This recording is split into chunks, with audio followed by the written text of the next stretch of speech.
माता की, दंतेश्वरी दाई की। आज आप सभी हम सब के बीच में गरीबों की मसीहा, गरीबों की दर्द को समझ करके एक गरीब के पेट से जन्म लिया, तेंदू पत्ता तोड़ा, महुआ बीना, और जब आप जैसे गरीब के आवाज बन करके जब कोंटा से विधानसभा जीत के गया तो पूरे छत्तीसगढ़ के गरीब, आदिवासी, अन्य पिछड़ा वर्ग गरीबों के लिए आवाज उठाने वाले कवासी लखमा जी के जोरदार ताली बजाइए। इस विधानसभा के विधायक मैं देखता हूं, हम दोनों साथ में बैठते हैं, जब भी बस्तर की बात हो या कोई भी गरीब को कहीं पर कोई सताया जाता है तो विक्रम मंडावी जी विधानसभा में आपके लिए आवाज उठाने वाला भैया के लिए भी जोरदार ताली बजा दीजिए। मंच विराजमान समस्त अतिथिगण और यहाँ पर बैठे मेरे आप लोगों को देख करके मुझे अपने परिवार याद आ रहा है, क्योंकि मैं भी आप जैसे गरीब का बेटा हूँ, गरीब का भाई हूँ, इसलिए मैं आपको सलूट करता हूँ, आपको प्रणाम करता हूँ मेरे भाई। सबसे पहले इस माटी को प्रणाम करता हूँ। छत्तीसगढ़ का, भारत का सबसे अगर खूबसूरत कोई जगह है तो बस्तर बीजापुर का जगह है मेरे भाइयों। इस जगह को हम देखने के लिए तरसते थे। मैं तो प्रणाम करूंगा बाबूजी को, विक्रम मंडावी जी को, जिन्होंने मुझे आज यहाँ तक आकर के आप सभी का मुझे दर्शन करने का अवसर मिला है। आज मैं ज्यादा समय नहीं लूंगा, बस दो चार बातें बताना चाहता हूं। भारतीय जनता पार्टी और कांग्रेस में क्या अंतर होता है याद कीजिए। जब देश में कांग्रेस की सरकार थी, मनमोहन सिंह जी यहाँ के प्रधानमंत्री हुआ करते थे। उस समय नरेंद्र मोदी जी मुख्यमंत्री थे गुजरात का। उन्होंने कहा ऐसी आदमी इकट्ठा करके आज आया है बस्तर फिर झूठ बोलने के लिए। इकट्ठा करके बोलना, बोले भाई और बहनों मुझे प्रधानमंत्री बनाइए, कांग्रेस के राज में महंगाई है, मैं बनूंगा प्रधानमंत्री, मात्र 100 दिन का समय दीजिए।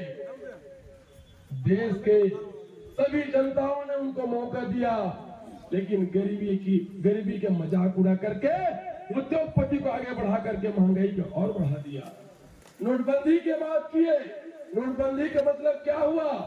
हम लोग ये समझते थे, चाहे बस्तर का हो, बीजापुर का हो, चंद्रपुर का हो, पूरे भारत के लोग, गरीब लोग ये सोचे कि बड़े बड़े आदमी के पास बहुत सारा पैसा है, जब नोटबंदी होगा तो पैसा उनका 2 नंबर का रुक जाएगा, ये सोचे थे हम लोग। लेकिन हुआ क्या? वो 2 नंबर पैसे वाले का नंबर 1 पैसा हो गया, उनका जो 1 नंबर का पैसा हो गया।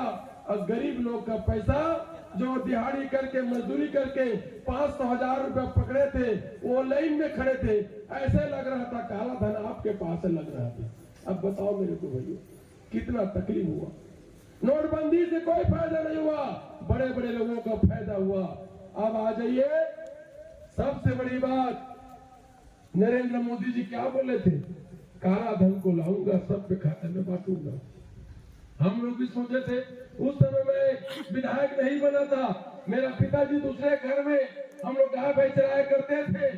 मेरे पिताजी बोले कि बेटा ये क्या बोल रहा है? मेरे पिताजी पढ़ा लिखा नहीं था, अंगूठा छाप थे मेरी माँ, मेरे पिताजी सब। मैं बोला बाबूजी, मैं दादा बोलता था, दादा ये मोदी जी बोलता है कि 15-15 लाख रुपए दूंगा, तो मेरे दादाजी बोलता है पैसा को कहाँ रखेंगे बेटा, हमारा तो बैंक है नहीं। तो मेरे पिताजी पढ़ा लिखा नहीं था, लेकिन बहुत बुद्धिमान था। जैसे ये मेरा पिताजी, ये भले पढ़ा लिखा नहीं है, लेकिन इंजीनियर लोग भी इनके सामने फेल है, ये ऐसा पढ़ा लिखा है। तो मेरे पिताजी बोले कि चिंता मत करना बेटा, पैसा मिलेगा तो उसको मिट्टी को कोड़ के अंदर में गाड़ देंगे, सारे कौन देख पाएगा बोले। लेकिन मेरा पिताजी संसार को छोड़ के चला गया, नरेंद्र मोदी 1 रुपया नहीं दिया मेरे भाई। इतना बड़ा झूठ बोलने वाला मेरा पिताजी बोल के गया है। इस धरती में नरेंद्र मोदी जी से झूठ बोलने वाला और ज्यादा प्रधानमंत्री कोई नहीं बनेगा, यह मेरे पिताजी बोल के गए हैं। इसलिए मैं आपसे कहना चाहता हूँ, जब जब भी कांग्रेस की सरकार बनती है, जंगल में रहने वाले मेरे गरीब आदिवासियों का काम करता है। अब भारतीय जनता पार्टी की सरकार बनता है तो बड़े बड़े उद्योगपतियों को काम करता है। आपको तय करना है कि आपका कैसा नेता होना चाहिए। कवासी लखमा जैसे जो जाके सदन में आपका आवाज बन करके सदन में लड़ने के काम करेगा, ऐसे लोगों को आशीर्वाद दीजिए मेरे भाइयों, जोरदार ताली बजा के आशीर्वाद दीजिए। मैं गरीब का बेटा हूँ। कभी कभी बात होता है तो मेरे को बताते हैं मेरे बाबूजी, मेरे पिताजी नहीं है इसीलिए मेरे बाबूजी बोल करके मुझे दिल को सुकून मिलता है कि ऐसे मेरे बाप है। मेरा भाई नहीं है, विक्रम मेरा बड़ा भाई है। बोलते हैं जब देखा हूं मैं उनको, बोलते हैं मेरे पिताजी लखमा जी, बेटा मेरे गांव में सबसे पहले मैं अच्छा से कपड़ा पहना हूं। हमारे गांव में पहले कोई कपड़ा नहीं पहनते थे। मैं पहली बार कपड़ा पहना तो मेरे को सब देखे ऊपर से नीचे बोले ये कैसा आदमी है। ये गरीब आदमी आपके दर्द को समझता है, आपके तीज त्योहार को समझता है, आपके त्योहार को समझता है। इसलिए आपका संसद हो तो सिर्फ कवासी लखमा जैसे संसद होना चाहिए। एक बार ताली बजाइए जोरदार मेरे भाइयों। ज्यादा समय न लेते हुए मैं पुनः एक बार आप सभी को प्रणाम करते हुए, इस बस्तर के समस्त जनताओं को प्रणाम करते हुए, यही आशा विश्वास के साथ जब 19 तारीख को वोट डालेंगे तो सिर्फ कवासी लखमा पंजा छाप को निशान पे दबे, इसी आशा विश्वास के साथ जय जय भारत, जय दंतेश्वरी देवी।